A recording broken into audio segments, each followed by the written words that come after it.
paz do Senhor Jesus. Eu sou o pastor Everson Tomás, da Igreja Assembleia de Deus, Ministério de Cubatão. E estamos chegando ao final de mais um trimestre da Escola Bíblica Dominical. Lição de número 14, Vivendo com a Mente de Cristo. Essa lição é extremamente importante para compreendermos viver numa vida de salvação. Uma vida em Cristo, salvo em Cristo Jesus. Mas, para ter a mente de Cristo, para viver com a mente de Cristo, é necessário nós falarmos de algumas coisas. Porque existe alguns processos na vida do cristão para que ele alcance a mente de Cristo. Não é possível alcançar a mente de Cristo de forma aleatória. Não é possível chegar a um ideal, pelo menos uma vida em conformidade com a palavra de Deus, se não existir um processo que acontece de forma gradativa na vida de qualquer cristão. E é por isso que eu gostaria de trazer alguns subsídios aqui para você, para a Escola Bíblica Dominical.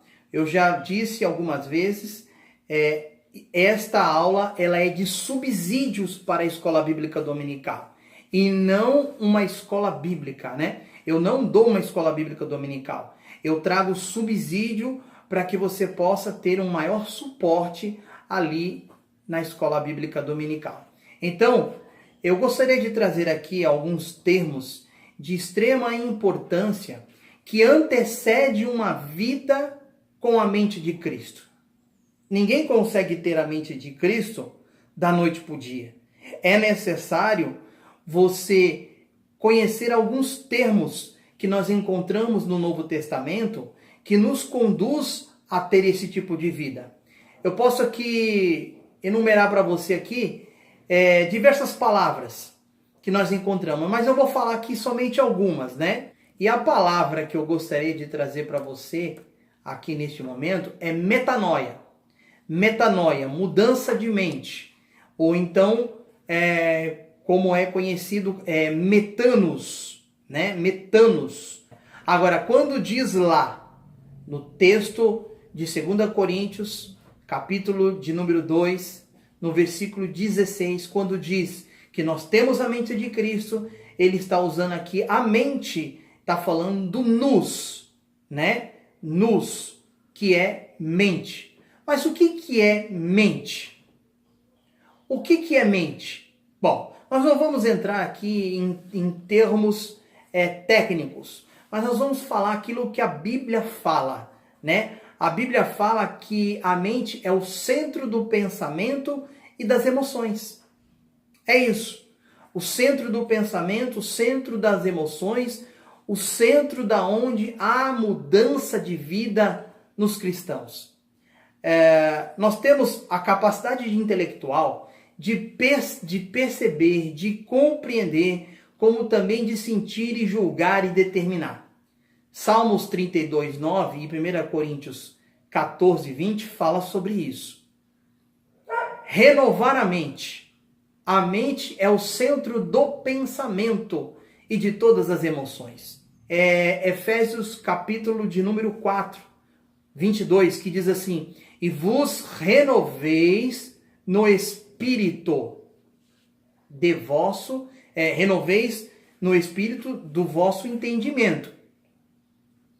Outra passagem bíblica que fala sobre a mente está em 2 Coríntios 4, 16, que diz assim: mesmo que o nosso homem exterior se corrompa, contudo o nosso homem interior se renove de dia em dia. Aqui está falando da nossa mente.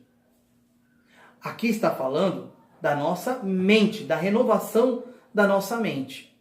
Mas há outros termos que precisa ser trabalhado também, como por exemplo em Romanos 12, 2, que diz: não vos conformeis com este mundo, mas antes transformai-vos pela renovação do vosso entendimento. Renovação, transformação, são duas palavras essenciais no processo da busca da mente de Cristo. Ninguém, como eu digo, ninguém tem a mente de Cristo do dia para a noite. A mente de Cristo, a conquista da mente de Cristo, ela é um processo. Então nós temos, não vos conformei-vos, né? Não conformar com este mundo, transformar, que é metamorfose ou metamorfo. Nós temos conformar, que é sumorfo, e formar a mente de Cristo, que é morfe. Então nós vamos falar em primeiro lugar sobre metamorfose. Metamorfose, nós encontramos aqui dois textos bem interessantes no Novo Testamento. Um texto deles é a transfiguração, quando Cristo se transfigura e ali ele está se transformando ali perante as pessoas, né? Ele tá, o seu rosto ali resplandecia, em Mateus 17:2. Então, ou Marcos 9:2, nós encontramos aqui esse processo aí de transformar. Outro texto que é muito bom e o que é o que nós estamos trabalhando realmente, em 2 Coríntios capítulo 3:18, diz assim: contemplando a glória, somos transformados de glória em glória. Veja bem, é um processo que nós alcançamos paulatinamente. Não é possível ter a mente de Cristo se não passar por um processo. Então, transformai-vos pela renovação do vosso entendimento. Agora, veja bem, existe aqui duas palavras, transformar e renovar. Transformai-vos pela renovação. A renovação da mente é o meio para a transformação do novo homem. A transformação do novo homem é o resultado da renovação da mente. Renovação, no original, é na kainosis. Então, o substantivo renovação, no original, é anaikainosis, que dá uma ideia de melhora, de qualidade, né? de continuar a mudança para melhor, usado apenas como nós já lemos em Romanos 12:2 e também em Tito 3:5, que diz assim que ele nos salvou mediante o lavar regenerador e renovador do Espírito Santo. Agora, como alcançar esta vida transformada? Como alcançar uma vida renovada? Renovação, transformação, conformar-se à imagem de Deus, à imagem de Cristo, ou não conformeis com este mundo. Como é que nós alcançamos? Qual é as atividades diárias, né? Como ter uma vida de entrega e de verdadeiro arrependimento para poder encontrar uma vida realmente com a mente de Cristo, com a mente transformada. Então nós temos aqui algumas diretrizes que eu posso trazer para você, que é, em primeiro lugar, ler a Bíblia. A Bíblia, ela nos conduz a ter uma vida que encaminha para esse processo. Então, recebei com mansidão a palavra em vós enxertada, a qual pode salvar as vossas almas. Sede cumpridores da palavra, e não somente ouvintes, enganando-vos com falsos discursos. Aquele, porém, que atende bem para a lei perfeita da liberdade, e nisso persevera, não sendo ouvinte esquecediço, mas fazedor da obra, este tal será bem-aventurado no seu feito. Então está aqui uma passagem de Tiago, capítulo 1, do 21 ao 25. Segunda coisa que nós temos que fazer para alcançar a mente de Cristo: o Espírito Santo. O Espírito Santo é imprescindível. Ele revela a Bíblia, ele ilumina a nossa mente, dá entendimento e sabedoria. Ser cheio do Espírito Santo andar no Espírito, como diz Atos 1:8 ou Atos 2:38 diz, fala sobre isso. Outra coisa que nós precisamos para alcançar a mente de Cristo, ter uma vida de oração. Orai sem cessar. O hábito é o hábito de falar com Deus. Efésios 6:18, Colossenses 4:2, 1 Tessalonicenses 5:17 são referências bíblicas que nos orienta a falar com Deus constantemente. Será que acabou? Tem mais. O exercício do corpo de Cristo. Que exercício nós temos no corpo de Cristo? São os dons. Os dons espirituais, os dons ministeriais na igreja para edificação e consolo dos santos. Aí nós temos aí inúmeros versículos. Buscar os dons. Quando nós buscamos os dons, nós passamos a nos moldar e em busca deste alvo que é ter verdadeiramente a mente de Cristo. Então nós temos Marcos 16, 17, 18, Romanos 12, do 4 ao 8, nós temos 1 Coríntios 12, 27 e 28. Agora, eu vou lhe dizer quais os benefícios de ter a mente de Cristo. Como já foi lido, já foi falado, Romanos 12, 2, mas eu faço questão de ler ele agora por completo, que diz assim: e não vos conformeis com este mundo, mas transformai-vos pela renovação do vosso entendimento, para que experimenteis qual seja, olha só, renovação, transformação da nossa mente, ela traz o quê? Agradável e perfeita vontade de Deus. Melhor dizendo, experimenteis. Então, quem tem uma mente renovada, ele experimenta a boa, agradável e vontade de Deus. Isso daí é uma promessa de Deus. É uma promessa de Deus que se encontra na vida daqueles que buscam viver com a mente de Cristo. Então, nós temos aqui nova identidade pessoal. Nova identidade pessoal. E aquele que tem a nova identidade pessoal, ele se entrega, ele louva, ele se doa verdadeiramente. Como diz em Salmo 139, 14. Eu te louvarei, porque de um modo tão admirável e maravilhoso fui formado. Maravilhosas são as tuas obras, e a minha alma o sabe muito bem. E se alguém está em Cristo, agora veja bem aqui Paulo falando, se alguém está em Cristo, nova criatura é. As coisas antigas, as coisas velhas já se passaram.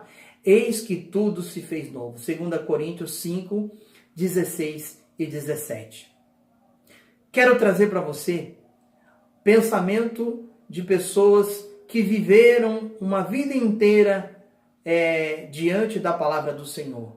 Pessoas que contribuíram e contribuem ainda com os seus pensamentos a respeito dessa questão sobre viver com a mente de Cristo. Uma mensagem aqui, uma reflexão que eu posso trazer para você de John Stott. E ele diz assim: se a degradação dos pagãos é devida à futilidade das suas mentes, a retidão cristã depende da constante renovação da nossa mente. Veja só a importância da vida do cristão. Depende da constante renovação da nossa mente. A mente do pagão, ela é degradada. A mente do pagão, ela é fútil. A mente do cristão, a mente do pagão, ela é vã. A mente do cristão, não. A mente do cristão está em Cristo Jesus. A mente do cristão ter um propósito. A mente do cristão faz a vontade de Deus.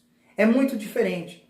Agora nós temos aqui um pensador também, chamado Ricardo Barbosa. Ricardo Barbosa, ele diz o seguinte: A vida não é um processo de ajuste aos valores sociais dominantes. Olha só.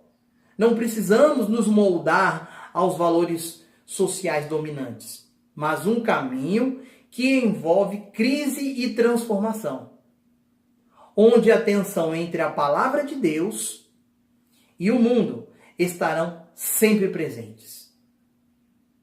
Muito bom esse pensamento de Ricardo Barbosa.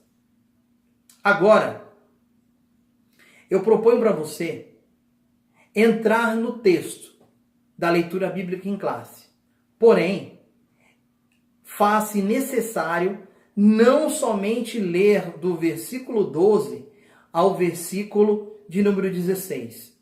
Eu quero levar para você o contexto ali que estava inserido ali na igreja de Corinto.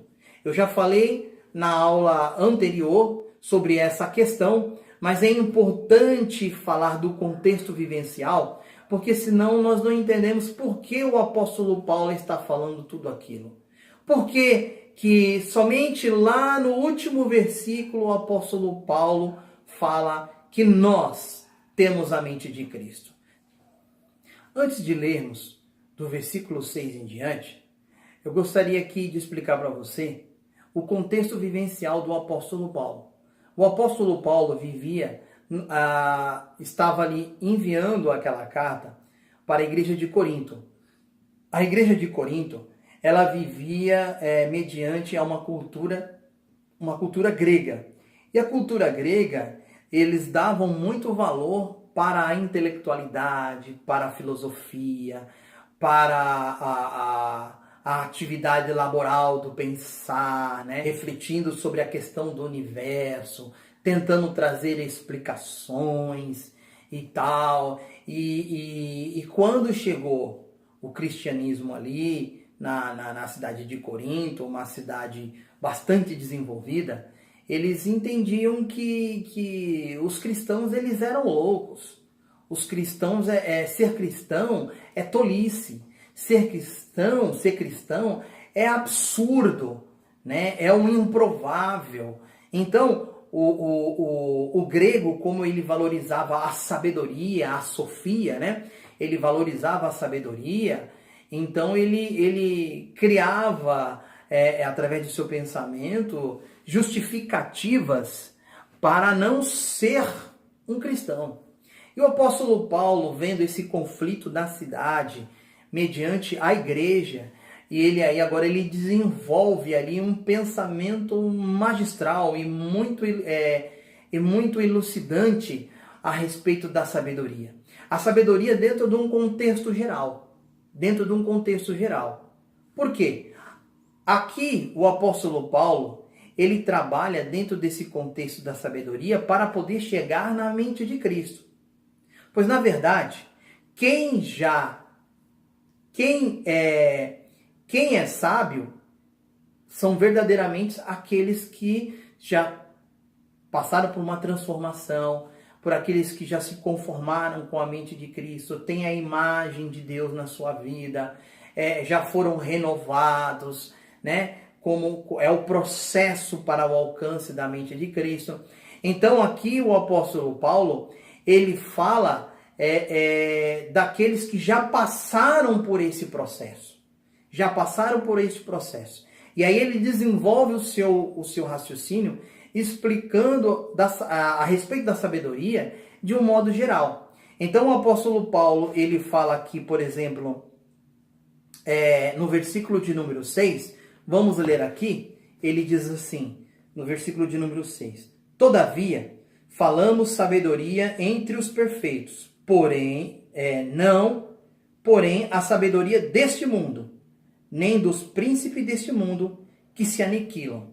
Então aqui ele fala da natureza da sofia de Deus, né? A minha sabedoria é uma sabedoria sobrenatural. É uma sabedoria que não se alinha à sabedoria dos homens. É isso que o apóstolo Paulo aqui ele está falando. E ele diz, essa sabedoria não é deste mundo. E agora ele começa a falar das características desta sabedoria. ele diz assim, ó, esta sabedoria é um mistério. É um mistério oculto. O que é um mistério? Mistério é aquilo que foi revelado em partes e em partes não. Quer dizer, uma parte está revelada, a outra não está. Então, qual é a sabedoria aqui que ele está falando? Da revelação de Jesus Cristo. Da revelação de Jesus Cristo. Não está falando de outra sabedoria aqui. A sabedoria de Deus não fora revelado para os príncipes deste mundo. Para aqueles que são grandes, para aqueles que têm a sabedoria deste mundo. Então, como diz aqui, vamos lá. Versículo de número 7. Mas falamos a sabedoria de Deus oculta em mistério, a qual ordenou antes dos séculos para a nossa glória. Mais uma coisa aqui. A sabedoria de Deus foi revelada em Jesus Cristo para a nossa glória. Então, natureza da sabedoria de Deus, em primeiro lugar, não é deste mundo. A natureza da sabedoria não é deste mundo. Agora, o apóstolo Paulo, ele vai falar aqui de outras sabedorias. Como, por exemplo, no versículo de número 9, ele diz assim, mas como está escrito, as coisas que o olho não viu, e o ouvido não ouviu, e não subiram ao coração do homem, são as que Deus preparou para os que o amam. Veja bem, limitações da sabedoria humana. Então nós temos aqui as limitações da sabedoria humana. Por quê? A sabedoria humana, ela está limitada aos seus pressupostos. A sabedoria humana, ela está limitada àquilo que vivemos. Nós avaliamos o conteúdo a partir das coisas que já existem, das coisas que estão aos nossos olhos, das coisas que nós ouvimos falar. Não tem como construir e desenvolver uma sabedoria humana a não ser através das experiências, através da vivência, através do dia a dia. A sabedoria de vocês é uma sabedoria limitada. Porque a minha sabedoria é aquilo que vocês não ouviram. É aquilo que vocês não viram. Isso daí é isso que eu tenho preparado para toda a humanidade. Essa sabedoria eu tenho preparado para a humanidade. Ele diz. Então, Deus preparou essa sabedoria para os que o amam. Para os que o amam. Então, terceira questão desse desenvolvimento da fala do apóstolo Paulo sobre a sabedoria. A sabedoria, ela é revelada. É uma sabedoria revelada. Então, no versículo de número 10 e 11 diz assim, mas Deus nos la revelou pelo seu Espírito, porque o Espírito penetra todas as coisas, ainda as profundezas de Deus. Porque qual dos homens sabe as coisas do homem, senão o Espírito do homem que nele está? Assim também, ninguém sabe as coisas de Deus, senão o Espírito de Deus. Então, a sabedoria de Deus, ela é nos revelada através do Espírito Santo. Ah, mas será que o homem ele não consegue entender a palavra de Deus? Sim, o homem ele entende até a palavra de Deus.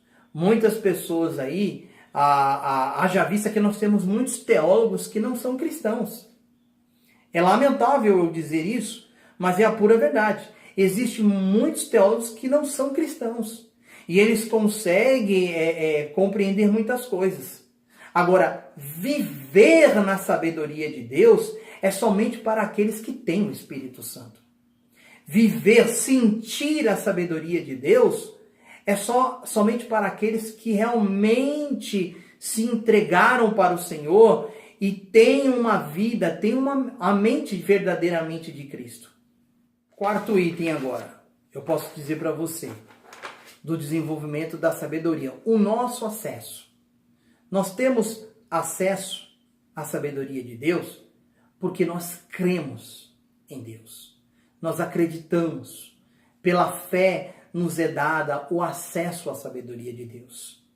Quinto desenvolvimento do apóstolo Paulo a respeito da sabedoria. Ele diz da importância do acesso à sabedoria de Deus. A importância do acesso à sabedoria de Deus nos coloca num patamar diferente. Não que sejamos melhores. É importante deixar isso claro. Nós não somos mais importantes do que ninguém. Mas nós temos acesso à sabedoria de Deus, faz toda a diferença para ter uma vida de boa conduta, para ter uma vida de acordo com a vontade de Deus. E aí ele explica no versículo de número 15 e 16 da seguinte forma: mas o que é espiritual discerne bem tudo, e ele de ninguém é discernido. Porque quem conheceu a mente do Senhor para que o possa instruí-lo? Mas nós temos a mente de Cristo. Quem conheceu a mente do Senhor? É você, meu querido. É você que conhece a mente de Cristo. É eu que conheço a mente de Cristo. É nós que conhecemos a mente de Cristo. Mas ninguém pode conhecer a mente de Cristo. Por quê? Porque nós somos os pneumáticos. Nós somos o espiritual. Você é um privilegiado de Deus. Você tem a mente de Cristo. Você é diferente. Deixe o seu like, se inscreva no meu canal. Você vai estar me ajudando a prosseguir com esse trabalho. Nós sabemos que é necessário você dar esse incentivo, dar esse joinha, se inscrever, compartilhe. Não esqueça de compartilhar, tá bom, meu querido? Tá bom? Eu desejo para você um feliz ano novo, tá? Que muitas bênçãos advirem em 2018 para você e para toda a sua família. Deus abençoe e até a próxima revistinha, em nome de Jesus.